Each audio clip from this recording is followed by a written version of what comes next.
మంచిది. దేవుని ఘనమైన పరిశుద్ధ నామముకే మహిమ కలుగును గాక. దేవుని యొక్క మహాకృపను బట్టి గతకాలం అంతా కూడా దేవుడు కాచి కాపాడి ఆయన రెక్కల కింద దాచి మరొక రోజు ఆయన సదురు గడపడానికి ఆయన ఇచ్చిన ఈ మంచి సమయాన్ని బట్టి ఆయన నామములకే మహిమ కలుగును గాక.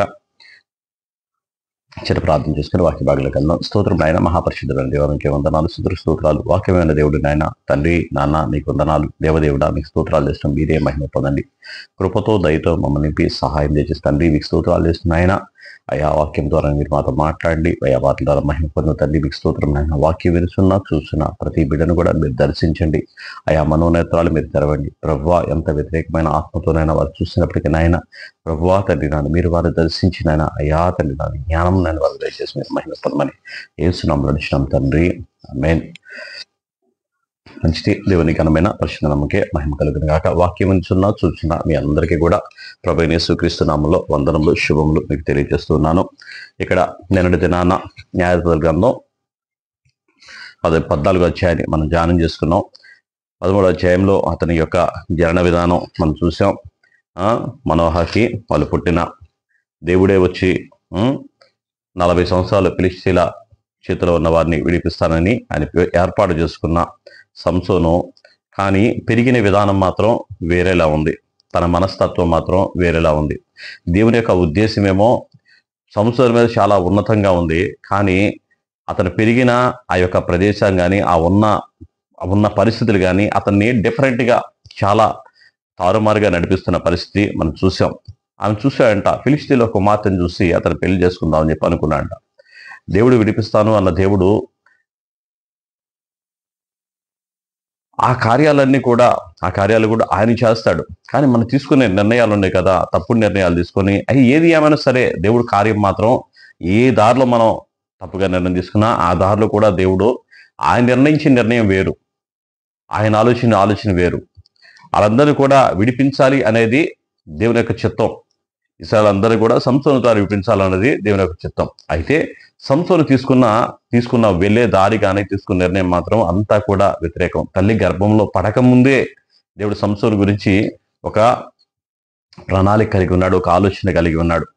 ఇక్కడ మనం చూసినట్లయితే 15వ అధ్యాయంలో కొన్ని దినములైన తర్వాత గోధుమల కోత కాలమున సంసోను మేకపిల్లను ఒకటి తీసుకొని తన భార్యను చూడవచ్చి, అంతఃపురంలో ఉన్న నా భార్య వద్దకు నేను వెళ్ళిపోదును అనగా, ఆమె తండ్రి లోపలికి అతన్ని వెళ్ళనీయక, నిశ్చయముగా నీవు ఆమెను ద్వేషించితివి అని అనుకొని నీ స్నేహితునికి ఆమెను ఇచ్చితిని.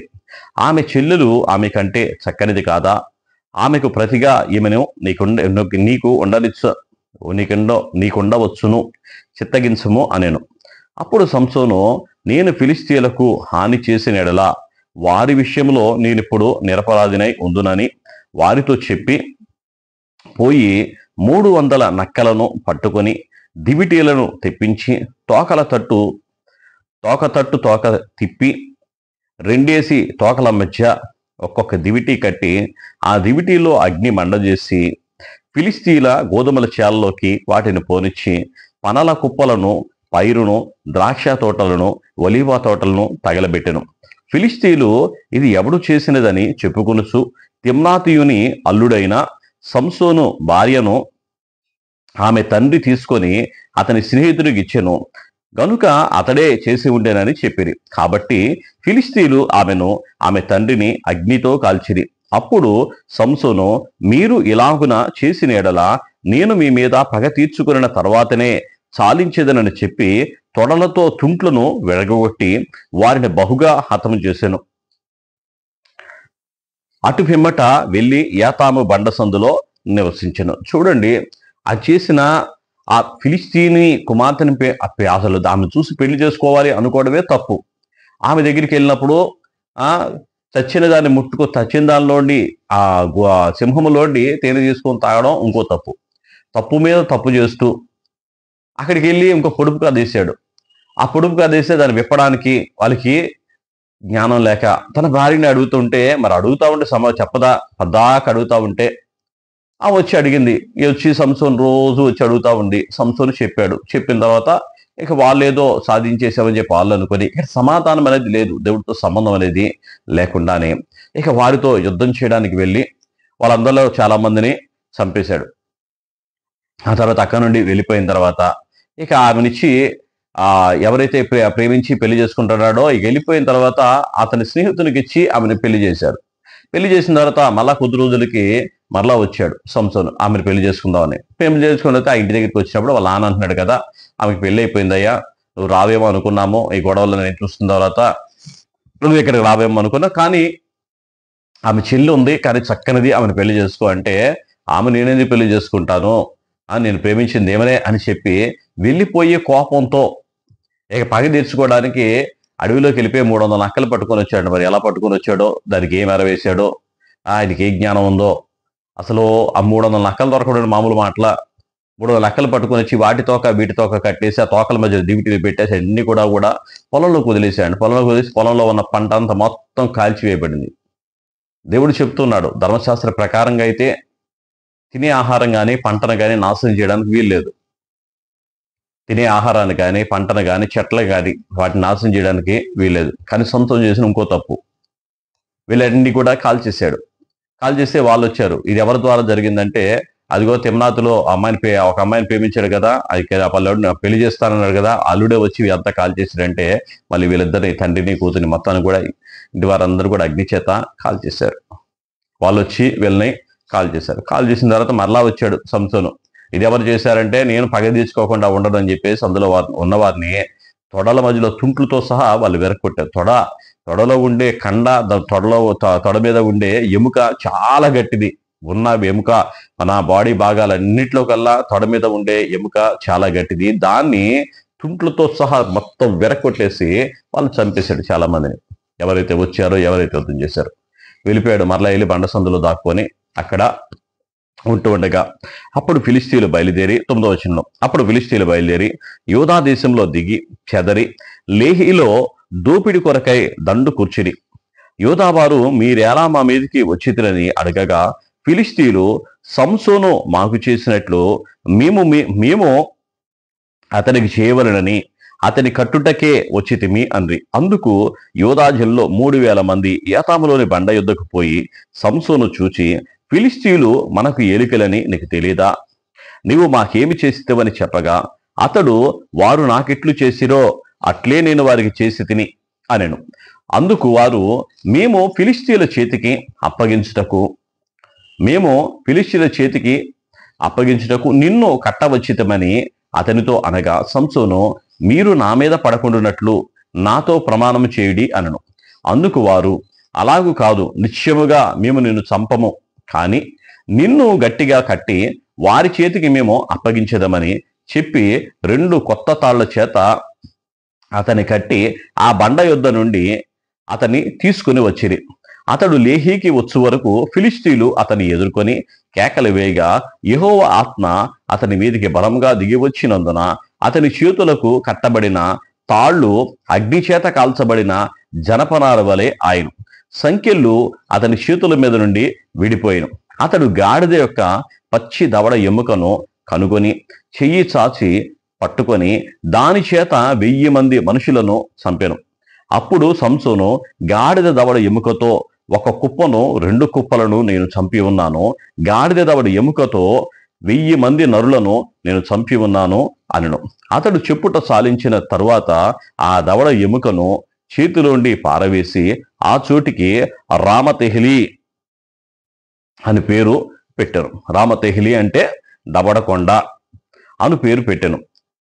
అప్పుడు అతడు మిక్కిలి దప్పిగొనినందున యెహోవాకు మొరపెట్టి, నీవు నీ సేవకుని చేతిలోండి ఈ గొప్ప రక్షణ దయచేసిన తర్వాత నేనిప్పుడు దప్పిచేత చచ్చి సున్నతి పొందని వారి చేతిలో పడవలెన అని వేడుకొనగా దేవుడు లేహీలో ఉన్న ఒక గోతిని చీల్చెను. దాని నుండి నీళ్లు బయలుదేరెను. అతడు త్రాగిన తరువాత ప్రాణము తెప్పరిల్లి బ్రతికెను.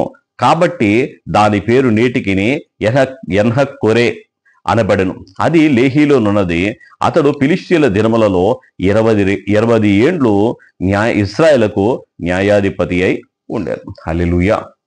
ఇక్కడ సంసోను పట్టుకోవడానికి ప్రజలందరూ కూడా ఆ ఫిలిష్తీయులు వచ్చి ఇశ్రాయేలు మీద, ఆ యూదా వారి మీద, యెరూషలేము దగ్గర వారి దగ్గరికి వచ్చి వారి మీద అసలు నానా రకంగా చేస్తా ఉంటే, మేము మీకు ఏలికలమే కదా, మేము మీకు దాసులమే కదా, మీరు మమ్మల్ని ఎందుకు బాధ పెడుతున్నారయ్యా అని చెప్పేసి యోధావారు వెళ్ళి ఆ ఫిలిష్తీయులు తడితే, ఫిలిష్తీయులు అన్నారు కదా, మీ దగ్గర ఉండే సంసోను మాకు చాలా అన్యాయం చేశాడు, చాలా మమ్మల్ని ఇబ్బంది పెట్టాడు, ఆ సంసోను గనక పట్టిస్తే మిమ్మల్ని విడిచిపెడతాము అని చెప్పి వాళ్ళు చెప్పారు. అప్పుడు వీళ్ళందరూ కూడా వచ్చి ఆ బండ సందులో దాగి ఉన్న ఆ సంసోను దగ్గరికి వచ్చి మాట్లాడుతున్నారన్నమాట.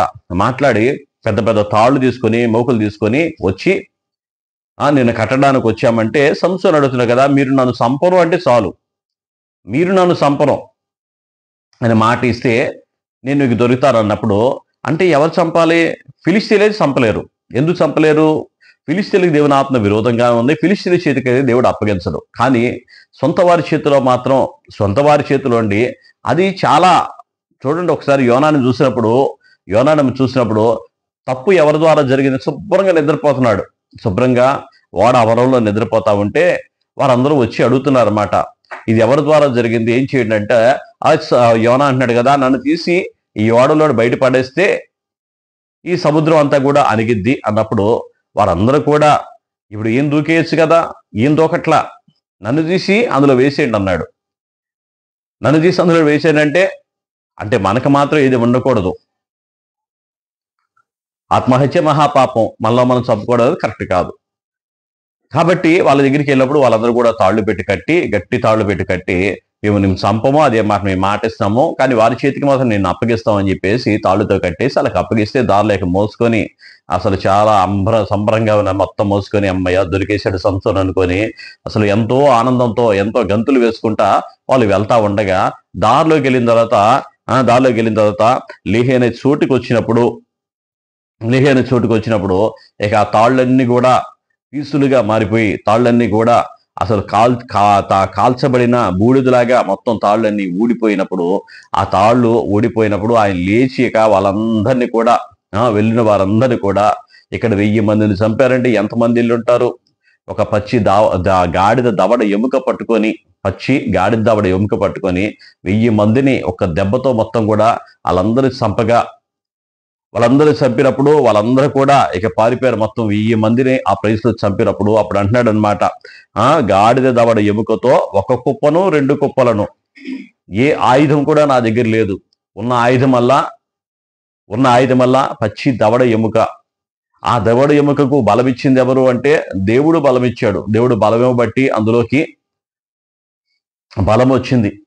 ఆ దవడ ఎముకతో వాళ్ళు చంపగా మొత్తం కూడా 1000 మంది చనిపోయారు. 1000 మంది చనిపోయిన తర్వాత వాళ్ళందరూ పారిపోయిన తర్వాత అప్పుడు అంటున్నాడు అనమాట, దేవునికి దాహం వేసి ప్రార్థన చేస్తున్నాడు, అయ్యా నేను చచ్చిపోతున్నాను, ఈ ఫిలిష్తీయులు నీ ప్రజలను బాధిస్తుండగా నీ ప్రజల చేతిలో విడిపిస్తున్నాను, నాకు ఇక్కడ వీళ్ళ చేతిలో నేను చనిపోవడం అనేది అది కరెక్ట్ కాదయ్యా, వీళ్ళ చేతిలో నేను చనిపోకూడదు అని చెప్పేసి అక్కడ చేసే ప్రార్థన, ఫిలిష్తీయుల చేతి దగ్గర చెక్కక ముందు కూడా చేసే ప్రార్థన అదే. ఫిలిష్తీయుల చేతిలో చెక్కక ముందు చేసే ప్రార్థన అదే. ఫిలిష్తీయులు చెక్కినప్పుడు ఇప్పుడు నీళ్ళ ఓట దగ్గర దాహం వేసి అడుగుతున్నప్పుడు చేసే ప్రార్థన కూడా అదే. శత్రువు చేతిలో మాత్రం నేను చెక్కకూడదయ్యా, శత్రువు ద్వారా మాత్రం నాకు ఏ హాని కూడా కలగకూడదయ్యా, శత్రువు దగ్గర నుండి నాకు ఏ ఇబ్బంది కలగకూడదయ్యా, శత్రువు చేతికి మాత్రం నన్ను అప్పగించొద్దయ్యా అని ప్రార్థన చేసినప్పుడు దేవుడు ఆ ప్రాంతంలో ఒక గుంటను చీల్చి నీటిని రప్పించగా దాహం తీర్చుకున్నాడు. ఆ ప్రాంతానికి రామతిహ్లి అని పేరు పెట్టాడు, ఎనక్కోరే అని పేరు పెట్టాడు. ఆ గాడిద ఎముక దొరికిన చోటికి రామతిహ్లి అని పేరు పెట్టాడు. దవడకొండ, ఆ ఒక్క ఎముకతో వాళ్ళందరినీ చంపినప్పుడు రామతిహ్లి అని పేరు పెట్టాడు. ఇక్కడ ఆ నీటిని చీల్చి లేహిలో నీళ్ళు చీల్చినప్పుడు ఎనహక్కోరే అని పేరు పెట్టాడు. పిలిచిన వాని ఓట, దేవుణ్ణి ప్రార్థన చేయగానే, దేవునికి మొరపెట్టగానే దేవుడు ఆ నీటి ఓటను అక్కడ ఎడారి లాంటి ప్రాంతంలో ఏమీ లేని చోట నీటి ఓటను రప్పించి ఆయన తాగడానికి దాహం ఇచ్చి అన్ని బ్రతికించాడు. అప్పుడు ప్రాణం తెప్పరిల్లిందంట. దేవునికి ప్రార్థన చేసినప్పుడు మనం ఏ స్థితిలో ఉన్నా, ఏ పరిస్థితిలో ఉన్నా సరే దేవునికి ప్రార్థన చేస్తే దేవుడు మన ప్రార్థన ఆలకించి గొప్ప కార్యములు చేసే గొప్ప దేవుడు. శత్రువుని ఎంతటి వాడినైనా సరే అనగదొక్కి ఎంతటి వాడి చేతులైనా చిక్కకుండా కాపాడే దేవుడు మన దేవుడు. అది ప్రార్థన చేసుకొని ఏ పరిస్థితులు ఉన్నా సరే దేవునికి ప్రార్థన చేసినప్పుడు దేవుడు మనకు సహాయం చేసి మనల్ని నిలబెడతాడు. దేవుడి మాటలు దీవించి ఆశ్రయించును గాక. ప్రార్థన చేసుకుందాం. స్తోత్రం నాయన, మహాపరిశుద్ధుడు వారి దేవా, మీకే వందనాలు, స్తుతులు, స్తోత్రాలు. వాక్యమైన దేవుడు నాయన, వాక్యం ద్వారా మీరు మాతో మాట్లాడి మమ్మల్ని బలపరిచి, దీవించి, ఆశించి, సన్నితోడు నడిపించి, సహాయం చేసి, కృపతో నింపమని వదిలి చేసి నాయన, మీ చిత్తం నాయన మళ్ళీ జరిగించిన మేలుతో, ఆత్మతో అభిషేకం జరిపి సహాయం చేసి, కృపతో వదిలి చేసి మీరే మహిమ పొందని యేసు నామములో అడుగుచున్నాం తండ్రి. ఆమేన్. అందరికీ కూడా